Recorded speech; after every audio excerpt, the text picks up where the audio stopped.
De retour à Info Rive-Sud, depuis 2010, on note la présence de la mineuse de Thuya au Québec, un papillon ravageur qui affecte arbres et arbustes.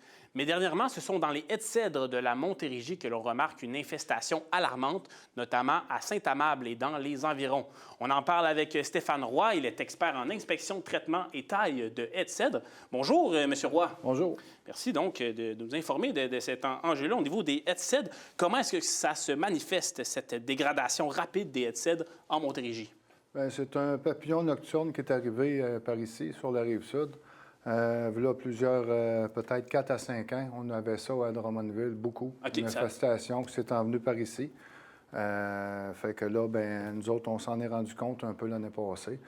Fait que là, on s'est informé avec des spécialistes pour savoir c'est quoi qu'il en était, pour être capable de traiter ça. Fait que là, on a été chercher beaucoup d'informations, beaucoup de documentation. On est capable de dire à tous nos citoyens comment faire pour déterminer, pour être capable de savoir si on en a ou pas, là.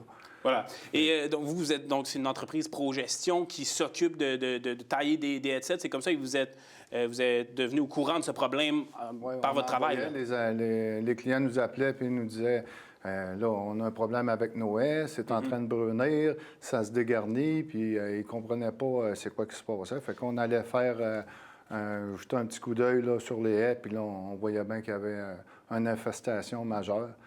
Donc, les signes de la dégradation, de la détérioration, c'est ce que vous venez de mentionner. Donc, c'est de la décoloration, quoi d'autre? Décoloration, dégarnisation. Okay. Là, pour s'en rendre compte, pour être capable de vérifier nous-mêmes, quand on a un pantalon foncé, on s'en va à côté, on met nos pantalons juste à côté de la haie, on secoue un peu, puis on va voir tous les papillons s'en aller sur le vêtement. Les papillons directement qui tombent? OK. On les voit directement. Et là, donc, c'est à Saint-Amable, donc, mais ça s'observe un peu partout en Montérégie, c'est ce que vous me dites? On en voit de plus en plus. Puis là, s'il n'y a pas de traitement qui est fait, puis parce que là, il y a 2 pontes par année. Fait que s'il n'y a rien qui est fait, il n'y a pas de traitement qui se fait, à un moment donné, on peut aller jusqu'à la perte de la haie. Ça va vite. Ça va très, très vite.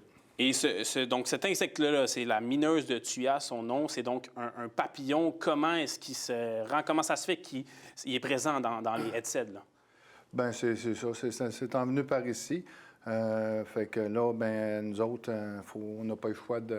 Je ne sais pas c'est quoi qu'il a fait, pourquoi que ça s'est envenu par ici, mais on est pris avec ce problème-là. Mais il peut se propager de haie en haie, le papillon. De voisin en voisin, de haie en haie. C'est pour ça qu'il faut essayer, là, tout le monde de traiter pour être capable de pouvoir enlever tout ça. Puis, c'est ça. Il y a 3 traitements qui peuvent se faire là, durant la saison, en juin, mi-août, puis c'est ça, mai, juin, fin août. OK. Fait qu'il y a les 2... Oui, allez-y. Quels sont ces traitements-là? C'est ça, les pontes, là, il y en a 2 fois par année. Fait que c'est ça. Fin août, là, il faut vraiment donner le traitement final pour être capable de venir à pas juste les papillons, les larves aussi. Parce que c'est ça, les papillons vont pondre des larves, que c'est eux qui vont détériorer la haie, c'est bien ça? C'est ça. OK. Puis les traitements dont vous me parliez, qu'est-ce que vous faites exactement lorsque vous arrivez chez un client? En quoi consiste le traitement? Bien, le traitement, c'est de vaporiser en grandeur, en profondeur la haie, comme il faut. Il faut faire tout le tour. Il ne faut pas juste faire juste la façade. Il faut vraiment faire tout ce qu'il y a de cèdre pour être capable de pouvoir... la première phase, c'est d'enlever les papillons. Après ça, il faut s'attaquer aux larves. Le deuxième et le troisième traitement, on s'attaque aux larves. Et pourquoi c'est important de faire plusieurs traitements? Bien, pour en venir à bout. Parce que si on fait juste un traitement et on fait juste enlever les papillons, les larves, eux autres, ils vont être encore là, puis ça va revenir encore. OK, ils vont revenir. Ça ne part pas du premier coup. Puis vous me parlez que ça pouvait se propager également avec le vent parce que c'est un papillon nocturne, c'est bien ça? C'est ça. OK. Également, il y a l'aspect de la loi, de la réglementation. Qu'est-ce qui fait en sorte qu'il y a une réglementation qui encadre certains produits là, qui pourraient aider à améliorer, à enlever cette dégradation des haies? Il a fallu changer de produit. À partir de vendredi passé, il y a eu, sur la réglementation, des insecticides. On ne peut plus arroser avec n'importe quoi. Fait qu'il faut se virer vers des produits biologiques. Fait qu'il y a le BTK à cette heure qui est sorti. Il faut arroser avec ça pour être réglementaire. OK, c'est ça. Ce sont des normes environnementales. On n'a pas le choix. Okay. On n'a pas le choix de s'ajuster. C'est rendu comme ça.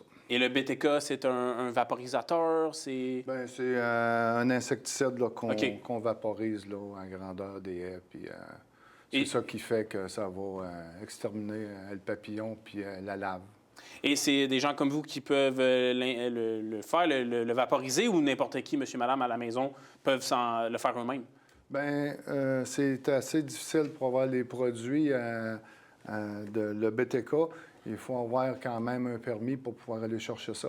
Fait que toutes les compagnies d'arrosage, si, admettons, les citoyens ils ont ils font traiter le gazon, tout ça, normalement, ils sont supposés d'être capables de pouvoir traiter aussi les papillons pour le haie. Parfait. Bien, monsieur Stéphane Roy, vous êtes expert en inspection, traitement et taille de haies de cèdre. Merci beaucoup pour votre temps. Ça me fait plaisir. Après la pause à Info Rive-Sud, on s'entretient avec Sylvie Blanchard et Marie-André Robin du Centre communautaire L'Entraide Plus. Restez là.